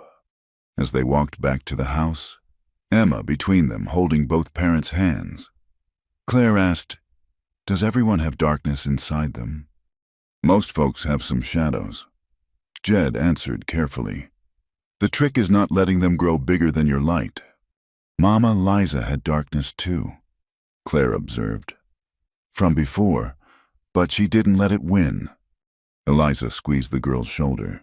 "Neither did your mama. She fought it every day. That takes a different kind of courage." Inside, the house felt different somehow. Lighter, as if burying Sarah's final secret had released something that had pressed against the walls. They prepared supper together, a simple meal made rich by their closeness. Later, as Eliza tucked the girls into bed, Emma asked for a new kind of story. "Tell about two mamas," she requested. "First Mama and you Mama." So Eliza wove a tale of two queens who loved the same princesses. The first queen had to leave for a far country, but before she went, she made sure a second queen would come to love and protect the princesses. Both queens were good and brave in different ways, and the princesses were lucky to be loved by both. "I like that story," Emma murmured, already half asleep. Claire waited until her sister's breathing deepened, then whispered, "Mama Liza, do you think the darkness could come for me like it did for Mama?" Eliza sat on the edge of her bed, choosing her words carefully. "I don't know, sweetheart, but if it does, we'll face it together. You won't have to hide it or fight it alone. That's what families do. We share the light and the shadow both." "Promise." "Promise." In their bedroom, Jed stood at the window, looking out at Sarah's old garden in the moonlight. Eliza joined him, slipping her hand into his. "Thank you," he said, "for knowing what to do, for helping us face it instead of burying it deeper." "She was brave to write it," Eliza said, "to trust you would understand." "I didn't, not then. I thought if I loved her enough, if I worked hard enough, if I just—" He sighed. "I couldn't fix what was broken inside her. Nobody could. But you gave her good years, Jed, happy moments in the midst of her struggle. That matters." He turned to her, cupping her face in his calloused hands. "I was so afraid, after she died, afraid I was cursed, that anyone I loved would be taken. Then you walked out of that storm, and despite everything, I couldn't help hoping. And now I know that loving someone doesn't mean holding them so tight they can't breathe. It means giving them room to be themselves, shadows and all. He kissed her gently. You taught me that. We taught each other, she corrected. They stood together in the quiet house, two people who had known loss and found each other in the aftermath. Outside, clouds drifted across the moon, casting shadows that shifted and changed but always gave way to light again. In the morning, Eliza planted the morning glories where they had buried the letter. Claire helped, carefully placing seeds in the earth while Emma watered with her little tin cup. Jed worked nearby, repairing the old garden fence so the vines would have something to climb. They'll bloom blue, like Mama's picture. Claire said, every year, Eliza confirmed. A reminder that beautiful things can grow from sadness. Mrs. Pemberton stopped by that afternoon with a basket of eggs and stayed for tea. If she noticed the fresh earth in Sarah's garden or the way the family seemed closer than before. She didn't comment. The town had learned to accept that the Cross family had their own ways of healing. That night, as spring rain pattered gently on the roof, Eliza lay in Jed's arms thinking about the strange paths that led people to each other. A year ago, she had been alone, desperate, sure her life was over. Sarah had been fighting her last battles with the darkness, leaving letters for a future she couldn't see. Now, here they were, a family stitched together from loss and hope, tending gardens both literal and metaphorical. It wasn't the life any of them had planned, but it was theirs, built on truth and tenderness and the courage to keep growing toward the light. The morning glories would climb. Emma would lose more teeth. Claire would ask harder questions, and Jed would learn to laugh more freely. There would be other storms, other secrets perhaps, but they would face them as they had faced this one together, with honest hearts and dirty hands, and the faith that love could bloom in the most unexpected soil. The letter arrived on a Tuesday morning in late May, delivered by a man in a black suit who looked as out of place on their doorstep as a peacock in a henhouse. Eliza was in the garden, tending the morning glories that had begun to climb the fence, when Claire came running. Mama, Liza, there's a fancy man here. He says he needs to speak to Papa about something legal. Eliza's heart sank. Legal matters rarely brought good news. She brushed the dirt from her hands and followed Claire to the house, where the stranger stood stiffly in their parlor, hat in hand. Mrs. Cross, he said with a slight bow. I'm Henry Whitman, attorney at law, representing Mr. Cornelius Hartford of Boston. The name meant nothing to Eliza, but she saw Jed's face go pale. Sarah's father, he said quietly. Indeed. Mr. Whitman cleared his throat. Mr. Hartford has recently learned of his daughter's passing. He wishes to discuss the welfare of his grandchildren. Discuss? Jed's voice hardened. He hasn't seen those girls since Claire was a baby, didn't even come to Sarah's funeral. Be that as it may, he has certain legal rights as their grandfather. He's particularly concerned about the children's current situation. The lawyer's eyes flicked to Eliza, and she felt the weight of judgment in that glance. What situation? Jed stood, his frame tense. My daughters are well cared for. Mr. Whitman produced a document from his case. Mr. Hartford has heard disturbing reports about your recent marriage. He questions whether the current maternal influence is appropriate for young ladies of good breeding. Eliza felt the words like a slap.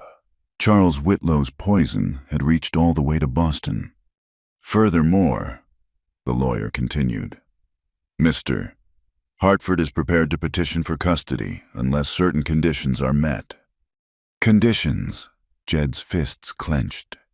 The children must be enrolled in a proper school, not the local frontier establishment. They must receive religious instruction from a recognized denomination, and... He paused, looking uncomfortable. The marriage must be legally validated with proper documentation of Mrs. Cross's background and character references. Get out!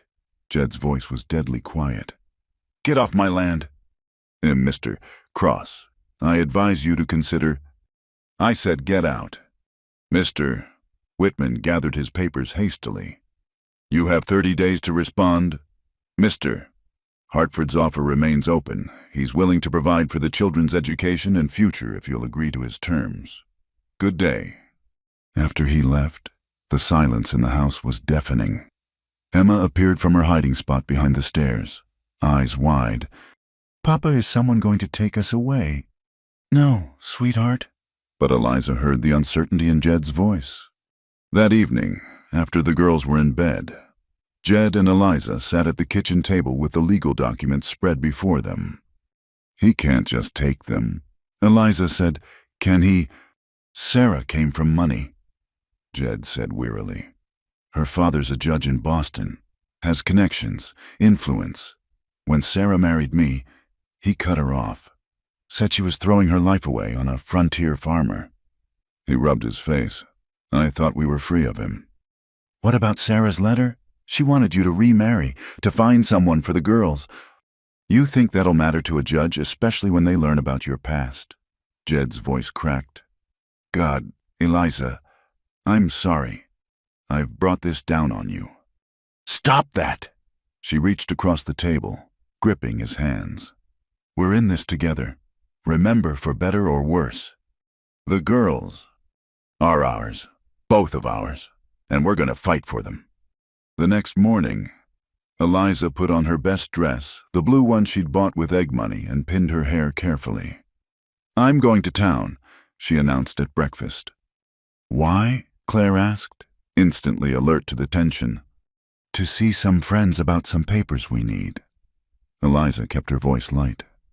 Claire, you're in charge of Emma while I'm gone. In town, she went first to Judge Hartley's office. The older man listened gravely as she explained the situation. Character references. He stroked his whiskers thoughtfully. I can certainly provide one. You've been a good wife to Jed, a good mother to those girls. But will it be enough given what people know about my past? What I know, Judge Hartley said firmly, is that you walked through fire for a horse because it mattered to a child. That speaks to character more than any gossip. Her next stop was the church. Reverend Morrison was in his study, and his wife was with him, the same stern woman who'd brought her the shawl after the fire. Mrs. Cross. The Reverend greeted her. What can we do for you? Eliza explained, watching their faces carefully. Mrs. Morrison's mouth tightened, but her husband looked thoughtful. You're asking us to vouch for you, he said, to put our reputation behind yours. I'm asking you to tell the truth about who I am now, Eliza corrected, not who I was before. The Bible speaks of transformation. Mrs. Morrison said unexpectedly, of leaving old things behind and becoming new. She looked at her husband. I've watched her with those children. Thomas, whatever she was, she's a good mother now. By the end of the day, Eliza had a small stack of letters. Mrs. Pemberton had written 2 pages about Eliza's housekeeping and maternal care. The schoolteacher praised the girls' improved performance since Eliza's arrival.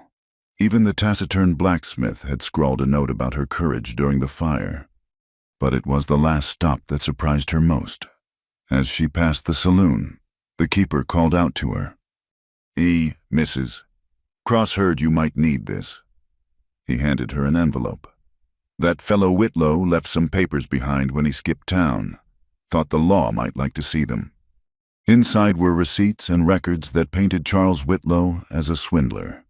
And worse, more importantly, there was a warrant for his arrest from Kansas. Why? Eliza asked. Stunned. The saloon keeper shrugged. You're one of us now. We take care of our own. That evening, she spread her harvest of support before Jed. His eyes grew suspiciously bright as he read each letter. They stood up for you, for us.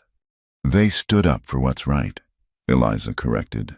Now, let's talk about the other conditions, school and church. Claire, who'd been eavesdropping from the hallway, stepped into view. I don't want to go away to school. Emma needs me. No one's going anywhere, Jed said firmly. But maybe we could do more here. Real lessons. Not just what we've been managing. I could teach them, Eliza offered. I had good schooling before things changed. Reading, writing, arithmetic, history.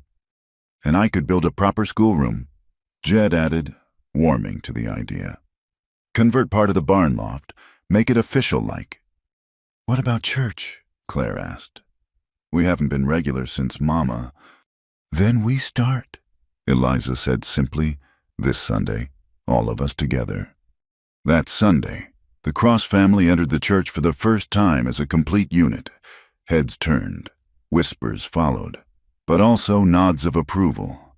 They sat in the third pew from the back, Emma fidgeting between her parents while Claire sat primly beside Eliza. Reverend Morrison's sermon was on the prodigal son, about coming home and being welcomed with joy. Eliza felt the message was partly for her, partly for the congregation, partly for anyone who'd ever needed a second chance. After the service, something remarkable happened. Instead of the usual polite distance, people approached them, Mrs. Hartley invited them for Sunday dinner. The doctor's wife asked if Eliza would help with the church bazaar. Children clustered around Claire and Emma, inviting them to play. It's like we're real now, Emma whispered loudly. Like we were pretend before, and now we're not. Out of the mouths of babes, Eliza thought. 2 weeks later, they held the first classes in the newly christened Cross Family School. Jed had worked tirelessly to convert the barn loft into a bright, clean space with proper desks and a black slate board. Eliza had ordered books from Denver with the egg money she'd been saving. To their surprise, 3 other farming families asked if their children could attend. Better than sending them to town every day, one mother explained. And we hear you've got real learning, Mrs. Cross. So Eliza found herself with a classroom of 7 students, ranging from Emma's age to a boy of 12. She taught them about numbers and letters, but also about flowers and weather, about being kind and standing up for what's right. Judge Hartley visited one afternoon, observing the lessons with approval. I'll be writing to Boston, he told them afterward. Let them know what a fine establishment you've created here. The 30 days passed slowly. Each one waited with worry. Eliza threw herself into teaching and gardening, trying not to think about the possibility of losing the girls. Jed worked from dawn to dusk, as if he could build a fortress of normalcy around their family. Then came the response from Boston.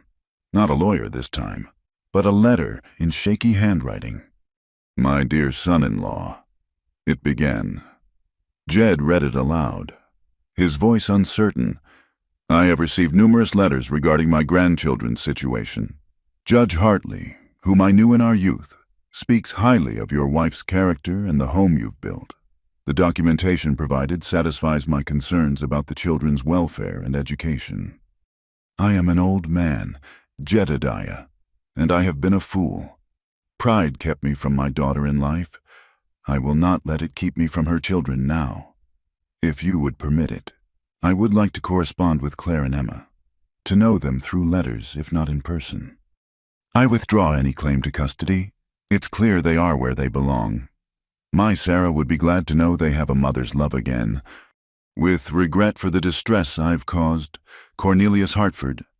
Jed set the letter down with shaking hands. It's over. He's not taking them.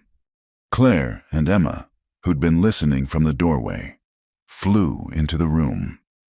Emma launched herself at Eliza while Claire grabbed her father. They held each other, a tangle of relief and joy. We get to stay, Emma asked, just to be sure. You get to stay, Eliza confirmed, kissing the top of her head. Forever and always.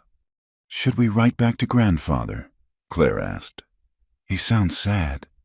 Jed looked at Eliza, who nodded. Family's complicated, she said. But maybe letters would be good, a connection without the judgment. That night, they celebrated with a special dinner. Eliza made a cake with real sugar, and they ate until their stomachs hurt. The girls performed a play they'd been practicing, about a flower princess who saved her kingdom with kindness and courage. Later, After the dishes were done and the girls were asleep, Jed and Eliza sat in their garden, hers now, blooming with promise. The morning glories had reached the top of the fence, their blue flowers closed for the night but ready to open with tomorrow's sun. "We did it," Jed said wonderingly. "Faced down the past, the law, everything." "Together," Eliza reminded him. "That's the only way it works." He pulled her close, and they sat in comfortable silence, listening to the night sounds of their land. Crickets chirped, an owl called in the distance, and from the house came the soft sighs of sleeping children, their children, safe and home. "Sarah would be glad," Jed said finally, "to know they're loved, that you're here." "I hope so," Eliza said. "I hope she knows we've honored her memory while building something new." "She knows," Jed said with quiet certainty. "Somehow, she knows." The stars wheeled overhead, constant as promises kept. In the morning, there would be lessons to teach and chores to do, letters to write to a grandfather in Boston, and life to be lived in all its ordinary glory. But for now, they sat in their garden, two people who'd found each other in a storm and built a love strong enough to weather any challenge. The flower princess had not just found her home, she'd defended it, with the help of all who'd come to love her. And that, Eliza thought, was the best happy ending of all. 40 years had passed since that storm-swept night when Eliza Barrett stumbled into Jedediah Cross's life. Now, on a warm September afternoon in 1919, Margaret Cross, named for Eliza's mother, sat in the parlor of the old homestead, carefully turning the pages of her grandmother's journal. "Tell me again about the night you met Grandpa," she asked, looking up at the silver-haired woman in the rocking chair by the window. Eliza smiled, her face lined with years but still holding the warmth that had drawn two motherless girls to her so long ago. "You've heard this story 100 times, Maggie." "I know, but I love how you tell it." Margaret tucked a strand of dark hair behind her ear, Claire's hair. Eliza thought with a pang of sweet memory. "Besides, I'm writing it all down for my children someday. I want to get it right." Through the window, Eliza could see the garden so much larger now, spreading along the creek where once only weeds had grown. The morning glories still climbed the fence every summer, descendants of those first seeds planted over Sarah's letter. Beyond the garden, the town of Clearwater had grown into a proper city, with automobiles puttering down what used to be a muddy main street. "Your grandfather was the stubbornest man I ever met," Eliza began, settling into the familiar rhythm of storytelling. "Standing there in the rain like he had all the time in the world, while I lay in the mud like a drowned cat." Margaret laughed, scribbling notes. She was Claire's daughter through and through, sharp-eyed, quick-witted, and fiercely protective of family stories. Claire herself lived in Denver now, a teacher at a school for young ladies, married to a kind banker who adored her strength. She wrote every week, visited every summer with her 3 children. Emma had surprised them all by becoming a nurse, serving bravely in the Great War that had just ended. She'd returned with a French husband, a doctor she'd met in a field hospital, and they'd settled in San Francisco. But she too made the pilgrimage home each year, bringing her twin boys who had their mother's sunny disposition and their grandmother's storytelling gift. "Was it really love at first sight?" Margaret asked. Pen poised. Eliza chuckled. "Hardly. Your grandfather proposed that first night, but it was pure practicality. He needed help with the girls, and I needed shelter. Love came later, sneaking up on us like morning frost. But it did come." "Oh, yes." Eliza's eyes grew distant, seeing not the modern parlor but a rough cabin lit by firelight. "It came in small moments, Emma calling me Mama Liza in her sleep, Claire taking my hand when we went to town, your grandfather defending me against those who'd condemn me for my past." "Tell me about Charles Whitlow," Margaret prompted. "Mama never talks about him." Eliza's face darkened slightly. "He was a reminder that the past has teeth. Child, but he also taught us that a community can choose to protect its own. After he set the barn fire and fled, the whole town rallied around us. That's when I truly became a cross, not just in name but in belonging. And great-grandfather Hartford. Ah, now there's a story of redemption. Eliza smiled. That stern old judge who threatened to take the girls away became their devoted correspondent. He even visited once, when your mother was 16. Sat right there in that chair you're using, weeping as he held Emma's hand and asked forgiveness for the years he'd wasted in pride. Margaret made more notes, then looked up. Grandma Eliza, do you ever regret the life you might have had if things had been different? It was a bold question, but Eliza had raised her girls, all of them, blood and otherwise, to be bold. Regret is a luxury I gave up long ago, she said firmly.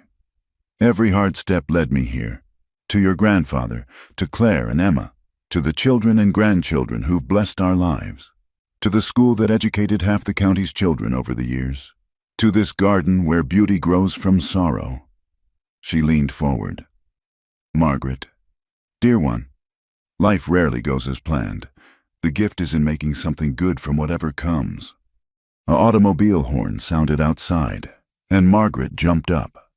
That'll be Robert, come to drive me back to town. But Grandma, I have something for you first. She pulled out a leather-bound book, pristine and official-looking. It's the first copy, fresh from the printers. Eliza took the book with trembling hands. The cover read, Love Grown from Storm, A True Story of Family, Redemption, and the American Frontier, by Margaret Cross.